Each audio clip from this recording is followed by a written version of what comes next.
चलिए, आज आपका हेडिंग है ओम के नियम का नियमन। ओम का नियम क्या है? ओम के नियम के अनुसार यदि किसी चालक के भौतिक अवस्था ताप दाब ना बदले तो चालक के सिरों पर लगाए गए विभवांतर तथा उसमें बहने वाली धारा का मान एक नियतांक होता है।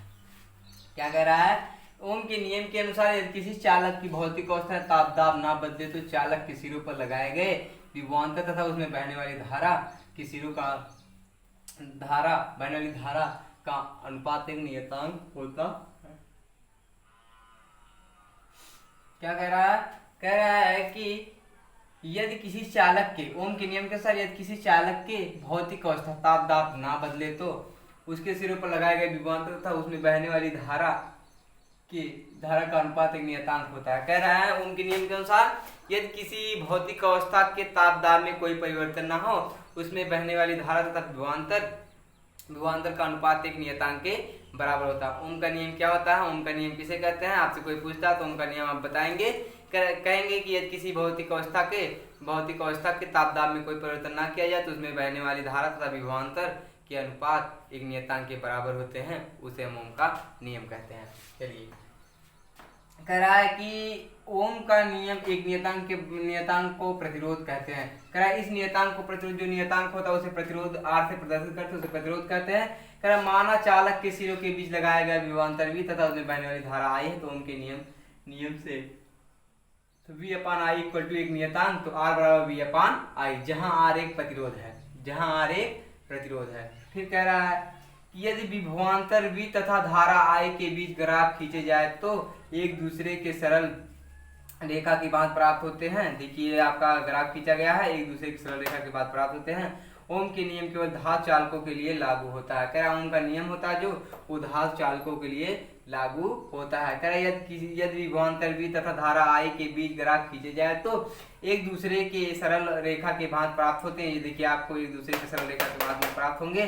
तो देखिए, ये देखिए ऊपर वाली धारा है, इधर देखिए विभवांतर, ये जो आपको प्राप्त हुआ यही आपकी सरल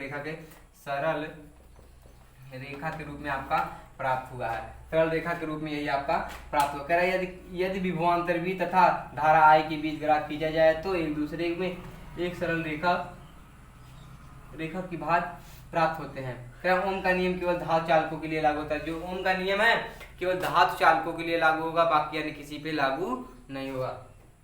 कह रहा है ओम का नियम केवल धातु चालकों के लिए लागू होता है। ये देखिए आपका ग्राफ खींचा गया, ये देखिए आपका धारा है और ये देखा आपका विभवांतर, आपको प्राप्त क्या हुआ सरल रेखा के रूप में VI, यानी विभवांतर इंटू धारा। कह रहा ओम के नियम की उत्पत्ति हेडिंग है, माना किसी चालक तार की लंबाई L, उसके अनुप्रस्थ काट का क्षेत्रफल A है, अनुगमन वेग VD तथा उसके एकांक आयतन में मुक्त इलेक्ट्रॉनों की संख्या N है, तो वैद्युत धारा I बराबर NeAVD। समीकरण नंबर 1। कह रहा है चालक तार के सिरों पर नियतांक V है, तो वैद्युत क्षेत्र की तीव्रता E equal to V upon E। समीकरण नंबर 1 मान लेंगे, इसको समीकरण नंबर 2 मान लीजिए, एक तो आप माने ही है। कह रहा है ओम के नियम की उत्पत्ति, माना किसी चालक के तार की लंबाई L है तथा अनुप्रस्थ काट के क्षेत्रफल A है तथा अनुगमन वेग VD तथा उसके एकांक आयतन में मुक्त इलेक्ट्रॉनों की संख्या N है। आपको हमने ये सब बताया था, अनुप्रस्थ काट का क्षेत्रफल A, तो अनुगमन वेग VD बताया था और मुक्त इलेक्ट्रॉनों की संख्या N से प्रदर्शित करते हैं, सब हमने आपको पिछली वीडियो में बता दिया है।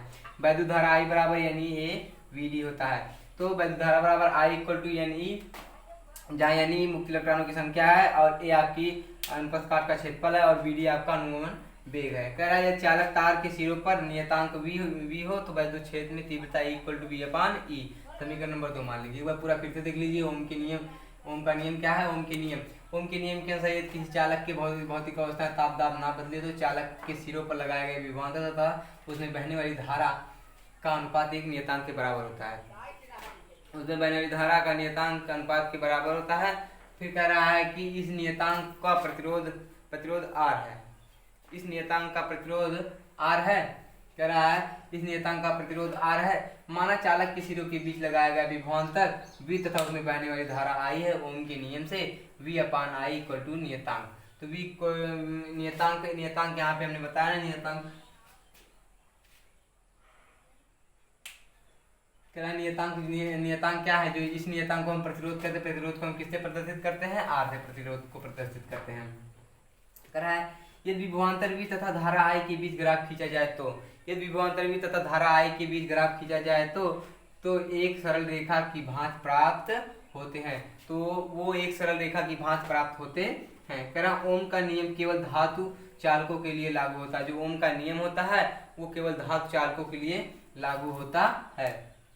धातु चालकों के लिए लागू होता है मतलब यानी कि जो धातु चालक होंगे, यानी कि धातु चालक मतलब जैसे धातुओं के बीच पर रेजिस्टेंस जो ज्ञात करना होगा तभी वहां पे पता हो पाएगा। देखिए आपका इस सरल रेखा के लिए क्या है, ये देखिए धारा आई है, ये जो आपकी धारा आई है ऊपर की तरफ है, विभवांतर नीचे की तरफ है, और लेकिन जब ये प्राप्त हो एक सरल रेखा में तो वी आई एक सरल रेखा में हमें प्राप्त होते हैं। तो वही ये कह रहा है कि यदि विभवांतर V तथा धारा I के बीच ग्राफ खींचा जाए तो वो हमें किस रूप में प्राप्त होते हैं, एक सरल रेखा के रूप में, एक सरल रेखा की भांति प्राप्त होते हैं। कह ओम का नियम केवल धातु चालकों पर ही लागू होती है। ओम का नियम जो होता है केवल धातु चालकों पर लागू होती है। फिर कह रहा ओम के नियम की उत्पत्ति, ओम के नियम की उत्पत्ति हेडिंग है।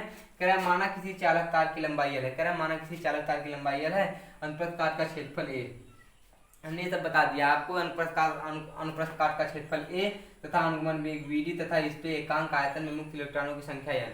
कह रहा है कि मुक्त इलेक्ट्रॉनों की संख्या, तो उसमें वैद्युत धारा I बराबर हो जाएगा NE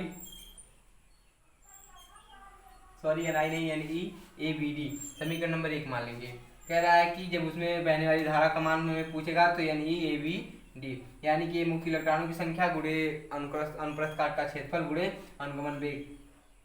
चालक के सिरों पर नियतांक V है तो वैद्युत क्षेत्र की तीव्रता E बराबर V/E हो जाएगा। यदि चालक के सिरों पर नियतांक V है तो वैद्युत क्षेत्र की तीव्रता E = V/E हो जाएगा। यदि कह रहा है यदि चालक के सिरों पर नियतांक V है तो वैद्युत क्षेत्र की तीव्रता कितना हो जाएगा, E = हो जाएगा V/E। चलिए आगे हम इसके बारे में बताते हैं, इसका निगमन करवाते हैं, कैसे क्या उत्पत्ति उसकी कैसे हुई है, इसके बारे में आगे हम आपको अगली हेडिंग में पढ़ाएंगे, अगली निगमन में पढ़ाएंगे। देखते रहिए वीडियो को।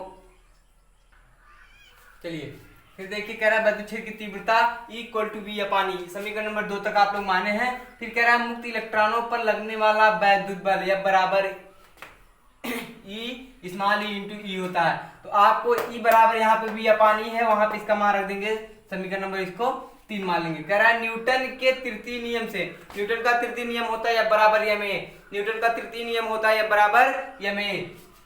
तो द्रव्यमान गुणे त्वरण को न्यूटन का तृतीय नियम भी कहते हैं या द्रव्यमान गुणे त्वरण को बल भी कहते हैं। ये कह रहा है कि जहां पे F वहीं पे ma रख देंगे, तो हमें A का मान ज्ञात करना है। यहाँ पे A इधर m का गुणा इधर हो जाएगा, इसमें भाग हो जाएगा, EV/ma हो जाएगा, समीकरण नंबर इसको 4 मान लेंगे। कह रहा है कि चालक तार के भीतर मुक्त इलेक्ट्रॉन उदासीन परमाणुओं तथा धन आयनों से टकराते रहते हैं, तो दो क्रमागत टक्करों में लगे हुए समय को शांति काल कहते हैं। कह रहा है कि चालक तार के भीतर मुक्त इलेक्ट्रॉनों उदासीन परमाणुओं तथा धन आयनों से टकराते रहते हैं, दो क्रमागत टक्करों के लगते हुए समय को क्या कहते हैं, शांति काल कहते हैं। शांति काल की हमने परिभाषा पीछे बता दिया है, एक बार पूरा फिर से देख लीजिए। कह रहा है वैद्युत क्षेत्र की तीव्रता E = होता है V/E, तो वैद्युत क्षेत्र की तीव्रता E = होता है V/E, समीकरण नंबर इसको 2 मान लेंगे। फिर कह रहा है मुक्त इलेक्ट्रॉनों पर लगने वाला वैद्युत बल, मुक्त इलेक्ट्रॉनों पर लगने वाला वैद्युत बल बराबर हो जाएगा F बराबर E × E, तो ये बराबर हो जाएगा E की जगह पे हम रख देंगे V/E, तो यहीं पे आके मान रख देंगे तो V/E हो गया, तो ये बराबर E × V/E, समीकरण नंबर 3 मान लेंगे। न्यूटन के तृतीय नियम से यह बराबर ma होता है। न्यूटन का तृतीय नियम कितना होता है, यह बराबर ma होता है। न्यूटन का तृतीय नियम होता है यह बराबर ma। यहाँ पे F है, यहीं पे ma रख देंगे, तो ma बराबर हो जाएगा EV/E, तो यहाँ पे m का गुणा इधर आया, भाग हो जाएगा, A = हो जाएगा EV/me, समीकरण नंबर 4 पे। कह रहा चालक के भीतर मुक्त इलेक्ट्रॉनों को उदासीन परमाणु तथा धन आयनों से टकराते रहते हैं, दो क्रमागत टक्करों में लगे हुए समय को क्या कहते हैं, शांति काल कहते हैं। कह रहा चालक के भीतर मुक्त इलेक्ट्रॉनों तथा उदासीन परमाणुओं तथा धन आयनों से टकराते रहते हैं। कह रहा दो क्रमागत टक्करों से लगे हुए समय को, जो दो क्रमागत यानी कि जब हम ऐसे टकराते हैं सामने से, दो क्रमागत टक्करों से जब टकराते हैं तो उसमें जो समय लगता है, उसमें जो हमारा समय लगता है उसे हम कौन सा समय कहते हैं, उसी को हम कहते हैं शांति काल। शांति काल किसे कहते हैं, कह रहा है कि जब धन आयन तथा कहने मतलब कोई भी हो, दो क्रमागत टक्कर जब होती है जो टक्कर लगने में जो समय होता है उसी को हम कहते हैं आपका शांतिकाल कहते हैं। कह रहा है कि अब आगे है वैद्युत क्षेत्र की उपस्थिति में 0 मुक्त इलेक्ट्रॉनों का वेग बढ़ जाता है।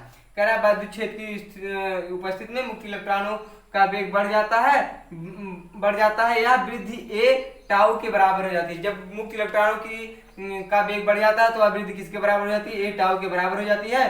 कह रहा है यदि मुक्त इलेक्ट्रॉनों का ऊष्मीय वेग भी हो वैद्युत क्षेत्र की उपस्थिति में या वेग बी प्लस ए टाउ होगा। कह रहा है कि यदि मुक्त इलेक्ट्रॉनों का ऊष्मीय वेग भी हो तो वैद्युत क्षेत्र की उपस्थिति में या वेग बी प्लस ए टाउ हो जाएगा। एक बार पूरा फिर से देख लीजिए यहाँ से यहाँ तक का। कह रहा है कि वैद्युत क्षेत्र की उपस्थिति में मुक्त इलेक्ट्रॉनों का वेग बढ़ जाता है। कह रहा है वैद्युत क्षेत्र की उपस्थिति में मुक्त इलेक्ट्रॉनों का वेग बढ़ जाता है तो यह वृद्धि ए टाउ के बराबर हो जाती है। यह वृद्धि किसके बराबर हो जाती है? ए टाउ के बराबर हो जाती है। यदि मुक्त इलेक्ट्रॉनों का ऊष्मीय वेग भी हो तो वैद्युत क्षेत्र की उपस्थिति में यह वेग v प्लस ए टाउ होगा। तो अनुगमन वेग बराबर हो जाएगा v1 plus a tau 1 plus v2 plus a tau 2 और यहाँ पे डाट डाट करके vn plus a tau n कर देंगे तो बटे में स्मॉल n। तो यही है, कह रहा है कि v1 प्लस ए टाउ 1 फिर v2 plus a tau 1 dot dot करके अनंत तक ले जाएंगे तो इसको समीकरण नंबर आप कितना मान लेंगे? यहाँ पे 6 मान लेंगे। ठीक है, चलिए आगे हम इसके बारे में बताते हैं आगे क्या है इसका निगमन। चलिए कह रहा है कि अनुगमन वेग बराबर है vd equal to v1 plus a t1, यहाँ पे कैपिटल नहीं इस्तेमाल कर दीजिएगा, a tau 1 plus v2 plus a tau 2 plus dot dot करके vn ए टाउ tn हो जाएगा, ए टाउ n हो जाएगा। तो अब हम इसको अलग कर v1 को अलग कर लीजिए, ए टाउ n को अलग कर लीजिए, v1 plus v2 dot dot करके vn तक plus a tau 1 plus a tau 2 plus a tau n तक। कह रहा है कि यदि v1 plus v2 plus vn का मान यदि 0 हो जाए तो यदि वेग हमारा वहां पे शून्य हो जाए, इलेक्ट्रॉनों के द्वारा जो हमने कहा मुक्त इलेक्ट्रॉन 0 है, जब दौड़ेंगे नहीं तो उसका वेग 0 हो जाएगा। तो 0 हो तो t1 plus t2 plus t tau plus tau n equal to tau कर दीजिए, केवल टाउ कर दीजिए। कह रहा है तो vd इक्वल टू यहाँ पे 0 रख देंगे, हम यहाँ पे 0 रख देंगे, यहाँ पे कह रहा है टाउ है तो ए की जगह ए ही रहेगा तो 0 प्लस ए टाउ हो जाएगा। 0 प्लस ए टाउ आपको हमने पीछे पढ़ाया है, तो अभी पीछे ही पढ़ाया है कि A equal to E V upon यमी, तो vd ए टाउ की जगह पे हम ए पे रख देंगे, ए की जगह पे हम रख देंगे ईवी अपान यमी गुणे में टाउ, समीकरण नंबर 5 मान लेंगे। vd equal to a v upon M E tau हो जाएगा। यही है, यह अनुगमन वेग विभवांतर तथा शांति काल में संबंध है। ये जो संबंध है ये अनुगमन वेग तथा विभवांतर के शांति काल में संबंध है। अनुगमन वेग विभवांतर तथा शांति काल में ये संबंध है। लेकिन हमें सत्यापन किसका करना है? हमें सत्यापन ओम के नियम का करना है। तो कह रहा है कि vd का मान समीकरण 1 में रखने पर, इसका मान ले जाकर समीकरण 1 में रखेंगे तो i equal to N E a v upon M E tau हो जाएगा। तो i equal to N E A e square v upon M e हो जाएगा, एम ई टाउ हो जाएगा। तो इधर देखिए एम ई इधर भाग है, देखिए भाग है ना, तो कह रहा है कि दोनों पक्षों का वो कर दीजिए। इधर देखिए 1 मिनट, v का इधर गुणा इधर आएगा, क्या हो जाएगा? भाग हो जाएगा। तो एक स्टेप हम सोचे यहाँ बढ़ा दे, क्या नहीं रहने दीजिए, ठीक है। देखिए इसका इधर देखिए भाग इधर गुणा है, इधर आएगा भाग हो जाएगा ना। आप लोग ध्यान से देखिए, इसका भाग इधर गुणा इधर भाग हो जाएगा। तो कह रहा है दोनों पक्षों को पलट देने पर, तो जो v का भाग था ऊपर चला गया और ये i का ऊपर था वो नीचे चला आया। ये देखिए वो नीचे था ये ऊपर चला गया, तो क्या हुआ? एक स्टेप देख लीजिए थोड़ा सा यहीं से। कह रहा है कि i अपान इधर देखिए इसका क्या है, इसका पूरा इधर आएगा भाग हो जाएगा, v हो जाएगा इक्वल टू हो जाएगा, सॉरी इतना ना करिए, छोड़िए जाए दीजिए, इतना मत करिए। देखिए मेरी बात सुनिए, देखिए इधर देखिए इसको इधर गुणा कर दीजिए, ठीक है। फिर ये इसका भाग इधर आएगा गुणा हो जाएगा, तो ये i का इधर गुणा हो जाएगा इधर भाग हो जाएगा, ठीक है। तो आप यहीं से कर लीजिए, तो एम ई ये इसका लीजिए एम ई गुणे में i अपान इसका क्या है गुणा इधर आएगा भाग हो जाएगा n a e square equal to v हो जाएगा। अब इधर देखिए i का गुणा है उधर जाएगा, i का भाग हो गया। अब यहीं से एक स्टेप आपका इधर आ गया। क्लियर है? नहीं क्लियर हो रहा है? चलिए मैं बताता हूँ। देखिए यहाँ से एक स्टेप आप यहाँ से ले लीजिए, ठीक है, ठीक है। तो i equal to n a e square v upon M E tau, इतना है ना। अब देखिए इसका क्या करिए, आप इसका इधर पूरा कर दीजिए, तो आई एम ई हो जाएगा, इधर इसका भाग इधर पूरा हो जाएगा पूरा, तो n a e square tau हो जाएगा इक्वल टू वी हो जाएगा। इधर आई का गुणा है, इधर आई का गुणा उधर जाएगा, भाग हो जाएगा m e upon n a e square tau equal to v upon क्या हो जाएगा आई। हमने तो यही तो लिखा है मेरे भाई, यही तो हमने लिखा है मान, यही तो मान लिखा है। अब वही उसके बराबर v upon I equal to m e upon a n a e square tau हो गया। अब कह रहा है कि m e upon n a e square कह रहा है, जो ये है ये पार्ट, ये पार्ट कह रहा है कि सॉरी ये जो पूरा है ये पूरा कह रहा है ये नियतांक के बराबर है। ये जो है पूरा ये किसके बराबर है, यह एक नियतांक के बराबर है, तो वी अपान आई एक नियतांक हो जाएगा। इस प्रकार ओम के नियम की सत्यापन हो गया। इसी प्रकार ओम के नियम की सत्यापन होती है। इस फिर से देख लीजिए, कह रहा है कि अनुगमन वेग विभवांतर तथा सांद्रता में संबंध आपका ये आया।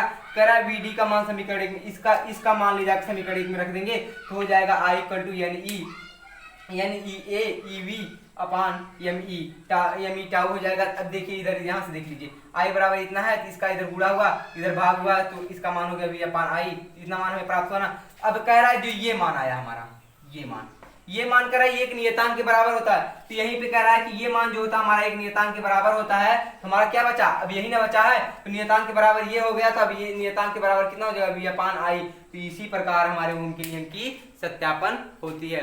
ओम के नियम की सत्यापन हमारे इसी प्रकार होती है। क्या हुआ कि ओम के नियम की सत्यापना हमारी हो गई।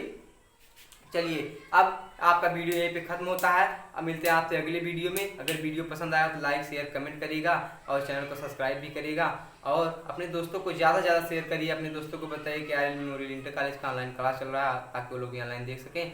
भैया आप लोग कमेंट नहीं करते हैं, आप लोगों से हमने कहा था कि उसका कॉपर का वो निकाल के बता दीजिएगा, लेकिन आप लोग को जैसे कोई फिटे नहीं पड़ता यार। आप लोग क्या कर रहे हैं, इसका मतलब आप लोग पढ़ाई नहीं कर रहे हैं, या तो वीडियो केवल डिस्पोज कर दे रहे हैं, देख ले रहे हैं, हाँ सर जी देख लिए है ना।